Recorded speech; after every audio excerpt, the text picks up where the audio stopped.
Go over a couple troubleshooting tips for a furnace if it's not getting hot enough or if it's cycling on and off very quickly.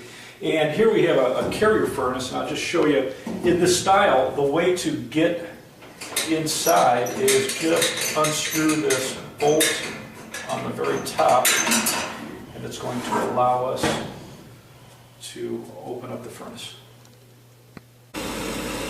So I turn the heat on, and now it's calling for heat. The igniter is going to heat up.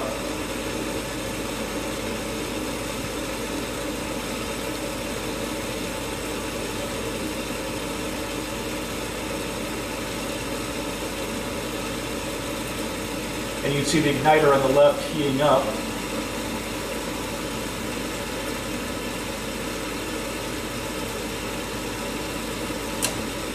And now it's calling for gas. And it's starting to ignite the flames on the burners, but then it shuts itself off. So if you have a situation like this, what you have 90% of the time is just a dirty flame sensor. So we'll go through the steps on how to clean it. So on the right side of the furnace, there's a small metal rod, and sometimes it's going to be straight and sometimes it's going to have a 90-degree angle to it. So all I'm going to do is remove this, and we don't want to touch it with our hands, get any oil on it, but almost all of them are held in place by one screw, and I'm just using a nut driver to loosen this.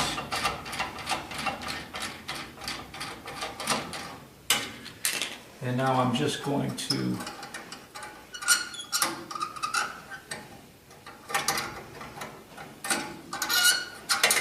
remove the flame sensor, and that's all there is to it. Again, you don't want to touch it, you don't want to get oils on this, and you can see the debris that builds up on this.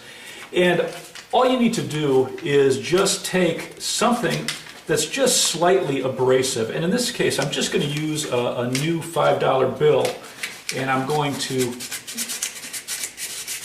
clean it off. And you can use, if you have a very, very fine sandpaper or an emery cloth, you can use that too. You don't want to be too aggressive because you can actually scratch it and shorten its life. But just by doing something as simple as this, just cleaning this off, we should be able to solve our problem.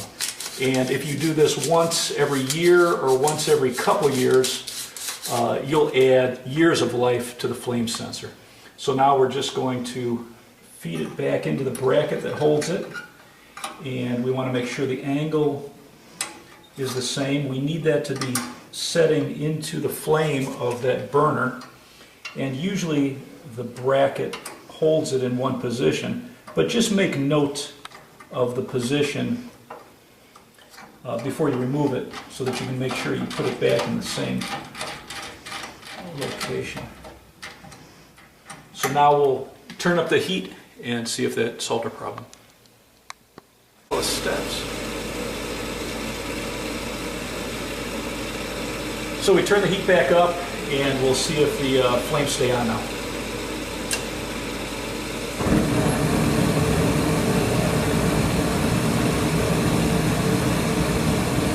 So it looks good. So it looks like we've solved the problem. So very easy way to repair most furnaces if they're just cycling on and off too fast is to clean the flame sensor.